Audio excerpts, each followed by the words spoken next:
आपके अपने YouTube channel केम science सब के ऊपर आप सभी का स्वागत है। आज जो हम प्रयास सीरीज का लेक्चर लेके आ रहे हैं वो इलेक्ट्रोकेमिस्ट्री के अंदर अब हम क्या पढ़ने वाले हैं, वेरिएशन पढ़ने वाले हैं, वेरिएशन ऑफ कंडक्टिविटी एंड आपकी मोलर कंडक्टिविटी। अभी तक हमने पीछे क्या देखा था, कंडक्टिविटी के बारे में देखा था, रेजिस्टेंस रेजिस्टिविटी के बारे में देखा था, मोलर कंडक्टिविटी के बारे में देखा था। आज हम क्या देखेंगे, वेरिएशन देखेंगे कंडक्टिविटी का, मोलर कंडक्टिविटी का विद कंसंट्रेशन। मतलब आपका क्या देखेंगे, वेरिएशन देखेंगे, वेरिएशन ऑफ कंडक्टिविटी। कंडक्टिविटी को किससे डिनोट किया है, के से। And molar conductivity, molar conductivity को लैम्डा एम विद किसके साथ, कंसंट्रेशन के साथ। या बोल सकते हैं कंसंट्रेशन आपकी कम या ज़्यादा करने पे आपकी कंडक्टिविटी और मोलर कंडक्टिविटी पे क्या इफेक्ट पड़ता है उसके बारे में जानेंगे। तो आपके मोलर कंडक्टिविटी से पढ़ने से पहले, मोलर कंडक्टिविटी का वेरिएशन पढ़ने से पहले हम क्या देख रहे हैं, कंडक्टिविटी के बारे में देख रहे हैं। तो कंडक्टिविटी आपकी क्या होती है, के। और कंडक्टिविटी होती क्या है, number of ions per unit volume. मतलब आपके किसी भी सॉल्यूशन के अंदर, इलेक्ट्रोलाइटिक जो सॉल्यूशन है उसके अंदर कितने number of ions per unit volume आपका क्या हो रहे हैं, ट्रांसफर हो रहे हैं। तो जितना ज़्यादा ट्रांसफर होंगे number of ions per unit volume, उतनी कंडक्टिविटी आपकी क्या होगी, ज़्यादा। तो मतलब कंडक्टिविटी आपकी क्या हो गई, number of ions per unit volume. अब ये जितना वॉल्यूम था वो तो एक स्पेसिफिक था, उसके अंदर अब जितने नंबर ऑफ आयंस ज्यादा होते जाएंगे उतनी कंडक्टिविटी आपकी क्या होती चली जाएगी, बढ़ती चली जाएगी। तो आपके नंबर ऑफ आयंस के ऊपर डिपेंड करती है कंडक्टिविटी। वॉल्यूम सेम रहेगा, मतलब आपका जो भी एक कंडक्टिविटी सेल था तो सैंपल के अंदर जो भी वॉल्यूम था वो तो सेम ही रहेगा। इसके अंदर यदि कंसंट्रेशन हम इंक्रीज करते हैं, क्या कर रहे हैं, कंसंट्रेशन को इंक्रीज कर रहे हैं। कंसंट्रेशन इंक्रीज कर रहे हैं मतलब नंबर ऑफ आयंस इंक्रीज कर रहे हैं। तो नंबर ऑफ आयंस इंक्रीज हो रहे हैं मतलब आपकी कंडक्टिविटी इंक्रीज हो रही है। तो वॉल्यूम तो सेम है, आयंस क्या हो गए, इंक्रीज हो गए, तो कंडक्टिविटी हमारी क्या हो गई, इंक्रीज। अब मैं क्या देख रहा हूं कि अब मैंने देखा ऑन डाइल्यूशन। डाइल्यूशन की यदि मैं बात करता हूं तो डाइल्यूशन का मतलब क्या होता है आपके, अब देखो यहाँ पे हमने क्या की थी, कंसंट्रेशन को बढ़ाया था। अब की बार हम क्या कर रहे हैं, सैंपल के अंदर कंसंट्रेशन को ना बढ़ा करके हम सोलवेंट ऐड कर रहे हैं। क्या ऐड कर रहे हैं, सोलवेंट। अब सोलवेंट ऐड करेंगे तो नंबर ऑफ आयंस तो वही रहेंगे, और नंबर ऑफ आयंस जब सेम रहेंगे, नंबर ऑफ आयंस आपके देखो सेम थे, सोलवेंट आपका ज्यादा हो गया तो वॉल्यूम बढ़ गया। अब वॉल्यूम बढ़ा, आपका क्या है, कंडक्टिविटी क्या थी, number of ions per unit volume, per unit volume. तो देखो एक एग्जाम्पल के तरीके से बात करते हैं। ये आपका कोई वॉल्यूम था, इसके अंदर मैंने कहा 5 आपके नंबर ऑफ आयंस थे, 5 नंबर ऑफ आयंस मान लिए। अब यदि मैं इसके अंदर लिक्विड और फिल कर दूं, मतलब सॉल्वेंट और ज्यादा ऐड कर दिया, तो पहले तो वॉल्यूम कितना था, इतना, अब कितना हो गया, इंक्रीज, मतलब सॉल्वेंट ऐड कर दिया हमने, बट नंबर ऑफ आयंस क्या रह गए, वही 5। तो यहाँ पे number of ions per unit volume क्या हो गई, कम हो गए। मतलब आपका वॉल्यूम यहाँ पे क्या हो गया, इंक्रीज हो गया था, और वॉल्यूम इंक्रीज हो गया तो कंडक्टिविटी क्या हुई, यहाँ पे डिक्रीज।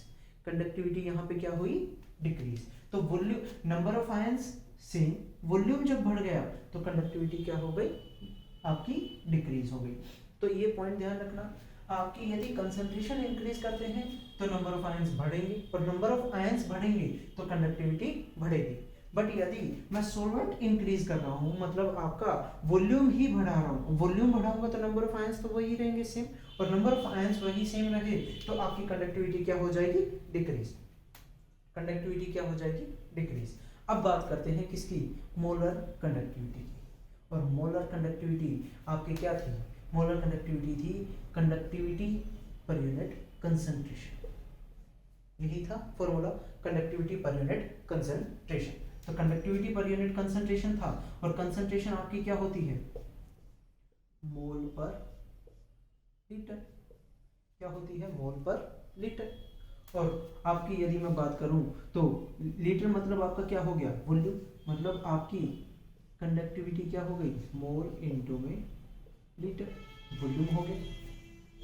और मोलर कंडक्टिविटी भी कब चेक करेंगे, जब हमने, मोलर कंडक्टिविटी क्या होती है कि आपके 1 मोल इलेक्ट्रोलाइट सॉल्यूशन के अंदर, मतलब मैंने क्या कहा, एक मोल इलेक्ट्रोलाइटिक सॉल्यूशन के अंदर कितनी कंडक्टिविटी आपकी नंबर ऑफ आयंस पास हो रहे हैं, उसको हमने क्या नाम दिया है, मोलर कंडक्टिविटी का नाम दिया है। तो मोलर कंडक्टिविटी का नाम कब दिया, जब हमने इलेक्ट्रोलाइटिक सॉल्यूशन कितना लिया, 1 मोलर, मतलब 1 मोल लिया। अब 1 मोल लिया तो आपका मोलर जो कंडक्टिविटी है वो डायरेक्टली डिपेंड किसके ऊपर कर रही है, लीटर आपका क्या हो गया, वॉल्यूम, के क्या है, कंडक्टिविटी, और लैम्डा एम क्या है, मोलर कंडक्टिविटी। तो यहाँ पे मोलर कंडक्टिविटी किस किसके ऊपर डिपेंड कर रही है, कंडक्टिविटी के ऊपर डिपेंड कर रही है, और साथ में किसके ऊपर डिपेंड कर रही है, वॉल्यूम के ऊपर। अब वॉल्यूम भी है और साथ में कंडक्टिविटी है।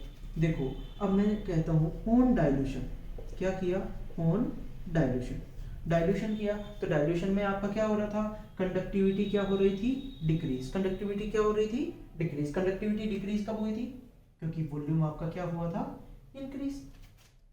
तो number of ions, conductivity decrease कब हुई, जब नंबर ऑफ आयंस क्या हो गए, कम हो गए पर यूनिट वॉल्यूम। मतलब आपके पर यूनिट वॉल्यूम आपके क्या हो गए थे, नंबर ऑफ आयंस कम हो गए थे, तो कंडक्टिविटी आपकी क्या हो गई थी, डिक्रीज, कब, ऑन डाइल्यूशन। बट वॉल्यूम आपका क्या हो रहा था, वॉल्यूम ऑफ सॉल्यूशन क्या हो गया था, इंक्रीज। वॉल्यूम ऑफ सॉल्यूशन क्या हुआ था, इंक्रीज। तो अब मोलर कंडक्टिविटी आपकी दो के ऊपर डिपेंड कर रही है, एक आपका क्या हो रहा है, डिक्रीज, और एक आपका क्या हो रहा है, इंक्रीज। तो कैसे कंफर्मेशन मिलेगी कि मोलर कंडक्टिविटी किसके ऊपर डिपेंड करेगी, कि मोलर कंडक्टिविटी बढ़ेगी या मोलर कंडक्टिविटी घटेगी। तो आपका एक्सपेरिमेंटली देखा गया कि आपकी जो मोलर कंडक्टिविटी होती है वो किसके ऊपर मोस्ट डिपेंडेंट रहती है, वॉल्यूम के ऊपर। तो जितना वॉल्यूम ज्यादा बढ़ा तो मोलर कंडक्टिविटी भी क्या होगी, इंक्रीज होगी विद डाइल्यूशन, क्योंकि वॉल्यूम आपका क्या हुआ है, बढ़ा है। तो ये पॉइंट ध्यान रखना, ऑन डाइल्यूशन मोलर कंडक्टिविटी आपकी क्या होती है, इंक्रीज होती है ड्यू टू आपके वॉल्यूम के इंक्रीज होने पे। कंडक्टिविटी होती है डिक्रीज, बट इतनी डिक्रीज नहीं हो पाती जितना आपका वॉल्यूम बढ़ गया, और जितना ज्यादा वॉल्यूम बढ़ा आपकी मोलर कंडक्टिविटी क्या हो गई, इंक्रीज हो गई। तो ये आपका क्या था, variation of molar conductivity and conductivity. और ये कंफर्मेशन देने के लिए एक्सपेरिमेंटली एक इक्वेशन आई, और इक्वेशन क्या थी, जिसे हम क्या कहते हैं, डिवाई हकल ओनसेगर इक्वेशन, डिवाई हकल ओनसेगर इक्वेशन, डिवाई हकल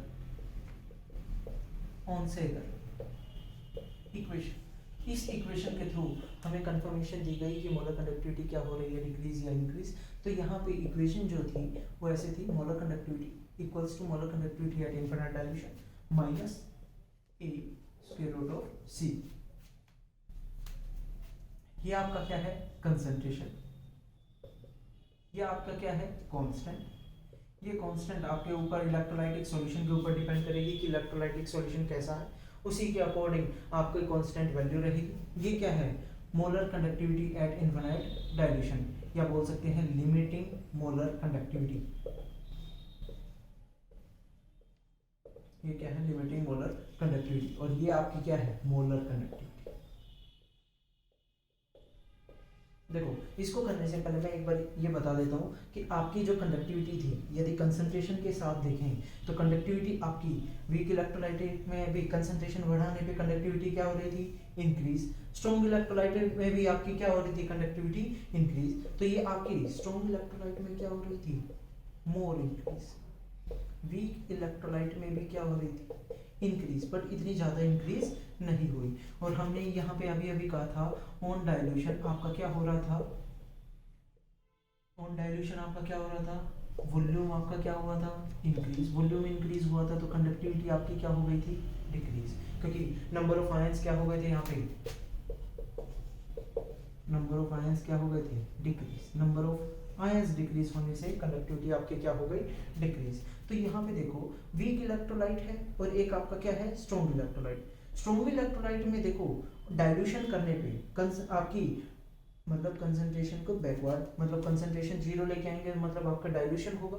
अब डाइल्यूशन करने पे स्ट्रॉन्ग इलेक्ट्रोलाइट तो क्या हो रहा है, एकदम फास्टली डाउनवर्ड जा रहा है, मतलब कंडक्टिविटी एकदम से स्लो हो रही है। बट वीक इलेक्ट्रोलाइट के अंदर धीरे धीरे धीरे धीरे उसकी कंडक्टिविटी क्या हो रही है, स्लो। क्योंकि यहाँ पे हम देखते हैं कि आपकी जो कंडक्टिविटी होती है कंडक्टिविटी की यदि बात करते हैं तो वीक इलेक्ट्रोलाइट आपका कैसा है, CH3COH लाइक। अब CH3COH है, वो ब्रेक डाउन करता है तो बनाता क्या है, CH3COO negative plus H positive. क्या फॉर्मेशन किया, CH3COO negative plus H positive. अब देखो वीक इलेक्ट्रोलाइट है तो ये कंप्लीटली डिसोशिएट नहीं होगा, और कंप्लीटली डिसोशिएट नहीं होगा मतलब ये कैसा हो रहा है, पार्शियली डिसोशिएट। कैसा हो रहा है, पार्शियली डिसोशिएट। अब यदि इसके अंदर हम डाइल्यूशन करते हैं, मतलब वाटर ऐड कर रहे हैं या सोलवेंट ऐड कर रहे हैं, तो इसके number of ions on dilution, एक बार नंबर ऑफ आयंस क्या होते हैं, इंक्रीज होते हैं। मतलब थोड़ा बहुत और डाइल्यूशन के कारण आपके नंबर ऑफ आयंस क्या हो रहे हैं, इंक्रीज हो रहे हैं। बट नंबर ऑफ आयंस तो इंक्रीज हो रहे हैं, बट साथ में आपका क्या हो रहा है, वॉल्यूम भी बहुत ज़्यादा इंक्रीज हो रहा है। वॉल्यूम ज़्यादा, देखो नंबर ऑफ आयंस ज़्यादा होते तो कंडक्टिविटी बढ़नी चाहिए थी, वॉल्यूम बढ़ा। क्या किया हमने, एक बीकर लिया, बीकर के अंदर हमने लिक्विड ऐड किया, लिक्विड ऐड करने से वॉल्यूम तो इंक्रीज हो गया, और वॉल्यूम इंक्रीज हुआ तो नंबर ऑफ आयंस थोड़े बहुत इंक्रीज हुए, बट वॉल्यूम ज़्यादा अमाउंट में इंक्रीज हुआ है, और वॉल्यूम ज़्यादा अमाउंट में इंक्रीज होता है तो कंडक्टिविटी अपने आप ही क्या होती है, डिक्रीज। तो वीक इलेक्ट्रोलाइट में यदि बात करता हूँ या स्ट्रॉन्ग इलेक्ट्रोलाइट में बात करता हूँ, तो कंडक्टिविटी दोनों में ही ऑन डाइल्यूशन क्या होगी, ऑन डाइल्यूशन क्या होगी, कंडक्टिविटी डिक्रीज होगी। बट वीक इलेक्ट्रोलाइट की बात करें तो वीक इलेक्ट्रोलाइट में कम डिक्रीज होगी, किसके कंपैरिजन में, स्ट्रॉन्ग इलेक्ट्रोलाइट के कंपैरिजन में। किसके कंपैरिजन में, स्ट्रॉन्ग इलेक्ट्रोलाइट के कंपैरिजन में। तो ये तो हो गया कंडक्टिविटी विद कंसंट्रेशन के अकॉर्डिंग। अब बात कर रहे हैं हम किसकी, मोलर कंडक्टिविटी की। और मोलर कंडक्टिविटी के अंदर यहाँ पे बात कर लेते हैं कि मोलर कंडक्टिविटी की ग्राफ चेक करें तो ये तो हो गया कंसंट्रेशन, और ये आपकी क्या हो गई, मोलर कंडक्टिविटी। ये क्या हो गई, मोलर कंडक्टिविटी। तो कंसंट्रेशन के साथ जो ग्राफ देखने को मिलता है, ये तो आपका आता है वीक इलेक्ट्रोलाइट का, और ये आपका आता है स्ट्रॉन्ग इलेक्ट्रोलाइट, स्ट्रॉन्ग इलेक्ट्रोलाइट। अब देखो मैंने क्या कहा कि ऑन डाइल्यूशन, ऑन डाइल्यूशन और मोलर कंडक्टिविटी यहाँ पे क्या हो रही थी, मोलर कंडक्टिविटी डिपेंड कर रही थी K इंटू वी पे। कंडक्टिविटी वॉल्यूम बढ़ने पे कंडक्टिविटी क्या हो रही थी, कम हो रही थी। मोलर कंडक्टिविटी भी क्या हो रही थी, इंक्रीज हो रही थी, क्योंकि इसमें कौन सा फैक्टर ज़्यादा इंपॉर्टेंट रहता है मोलर कंडक्टिविटी के लिए, वॉल्यूम। तो जितना ज़्यादा वॉल्यूम उतनी मोलर कंडक्टिविटी ज़्यादा हो रही थी। तो यहाँ पे अब चेक करते हैं कि कैसे आपका ये ग्राफ फॉर्मेशन हुआ है। तो यहाँ पे देखो एक वीक इलेक्ट्रोलाइट का शो हुआ है, दूसरा कौन सा है, स्ट्रॉन्ग इलेक्ट्रोलाइट का। ये कंसंट्रेशन है, ये मोलर कंडक्टिविटी। देखो अब मैंने कंसंट्रेशन को क्या करने लगा, कम करने लगा। कंसंट्रेशन को कम करने लगा मतलब डाइल्यूशन होने लगा। क्या होने लगा, ऑन डाइल्यूशन। अब डाइल्यूशन होगा मतलब कंसंट्रेशन को मैं जीरो की साइड लेके जा रहा हूँ, मतलब आपका डाइल्यूशन बढ़ता जा रहा है। डाइल्यूशन बढ़ेगा तो देखो आपकी मोलर कंडक्टिविटी क्या हो रही है, इंक्रीज होती चली जा रही है। मोलर कंडक्टिविटी क्या हो रही है, इंक्रीज हो रही है, बट वो एक स्लोली स्लोली इंक्रीज कर रही है। बट यहाँ पे वीक इलेक्ट्रोलाइट की बात करते हैं तो आपका एकदम से वो क्या हो गया, ग्राफ एकदम से अब वो चला गया, मतलब वहां पे मोलर कंडक्टिविटी बहुत ही ज़्यादा हाई चली गई।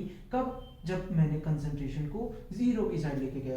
तो यहाँ पे ये पॉइंट ध्यान रखना कि मोलर कंडक्टिविटी की जो इक्वेशन है वो कौन सी है, डिबाय-हक्केल-ओनसेगर इक्वेशन। और ये जो डिबाय-हक्केल-ओनसेगर इक्वेशन में ये कंफर्मेशन मेनली किसके लिए आ जाता है, फॉर स्ट्रॉन्ग इलेक्ट्रोलाइट के लिए हम इजीली हम इसके थ्रू क्या कैलकुलेट कर सकते हैं, मोलर कंडक्टिविटी को कैलकुलेट कर सकते हैं। बट यहाँ पे देखो आपकी एट कंसंट्रेशन जीरो आपकी वीक इलेक्ट्रोलाइट की मोलर कंडक्टिविटी को कैलकुलेट नहीं कर पा रहे। और इस मोलर कंडक्टिविटी को कैलकुलेट करने के लिए एक लॉ आया था, वो किसने दिया था, कोलरिचर्च लॉ ने, कोलरिचर्च ने दिया था। कोलरिचर्च ने अपना एक लॉ बनाया, कोलरिचर्च लॉ, जिसको हम क्या कहते हैं, law of independent migration of ion. क्या बोलते हैं, law of independent migration of ion. देखो अब law of independent migration of ion की बात करते हैं। यहाँ पे आपका कौन सा है, law of independent migration of ion.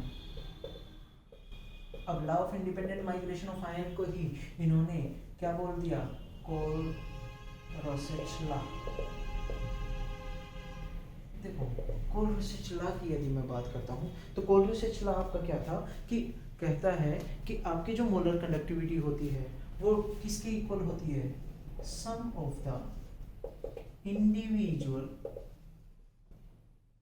Contribution of cation and anion in an electrolytic solution। मतलब आपकी जो मोलर कंडक्टिविटी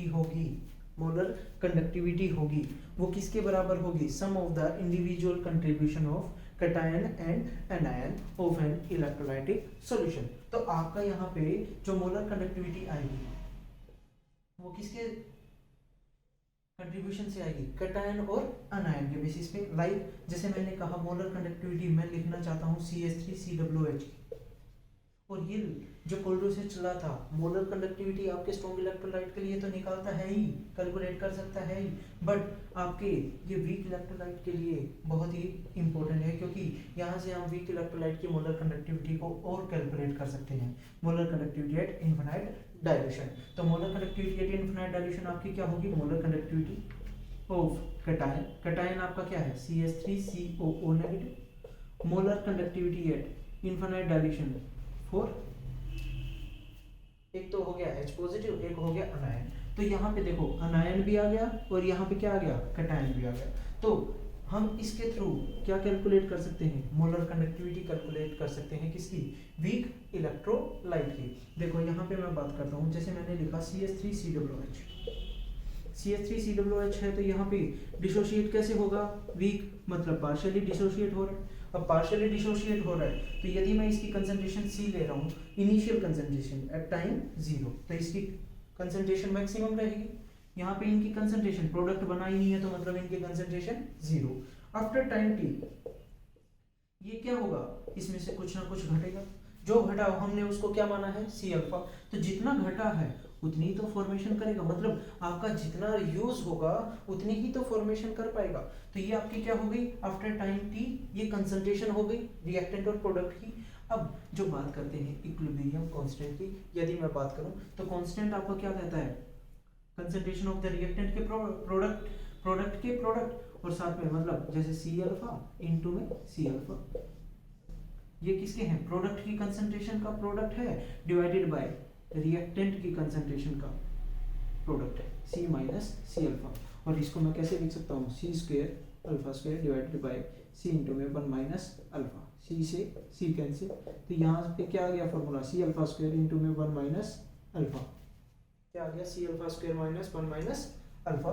तो अल्फा आपका क्या है, अल्फा आपकी क्या है, डिग्री ऑफ डिसोसिएशन, क्या है, degree of dissociation, degree of dissociation. और देखो अब यदि मैंने बात की स्ट्रॉन्ग इलेक्ट्रोलाइट है तो वो तो कंप्लीटली डिसोशिएट हो जाएगा, वीक इलेक्ट्रोलाइट है तो उसका तो डिसोसिएशन बहुत पार्शियली है। अब पार्शियली है और उसको भी 1 माइनस कर दें तो मतलब आपकी यहाँ पे अल्फा की वैल्यू क्या कर देते हैं हम, नेगलेक्ट, क्या कर दी हमने, नेगलेक्ट। तो आपका जो फॉर्मूला बना वो क्या बना, K इक्वल्स टू में C alpha square divided by 1, मतलब अल्फा कहाँ क्या हुआ, K बाय C।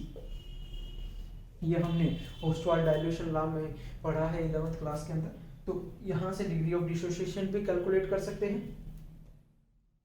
तो आपका ये क्या है, molar conductivity at infinite dilution, कब, फ्रॉम कोलरोसेच लॉ। तो कोलरोसेच लॉ का सबसे बड़ी एप्लीकेशन क्या है कि ये आपकी मोलर कंडक्टिविटी वीक इलेक्ट्रोलाइट के लिए भी कैलकुलेट करती है, साथ में ये क्या कैलकुलेट करवाती है, आपकी डिग्री ऑफ डिसोसिएशन कैलकुलेट करवाती है, साथ में आपका डिसोसिएशन कांस्टेंट के बारे में भी आपका ये क्या करवा रही है, कैलकुलेट करवा रही है। तो यहाँ पे आपका कोलरोसेच लॉ की ये एप्लीकेशंस बन जाती है मेन। तो ये आपकी क्या थी, variation of conductivity and molar conductivity with concentration. Okay, thank you.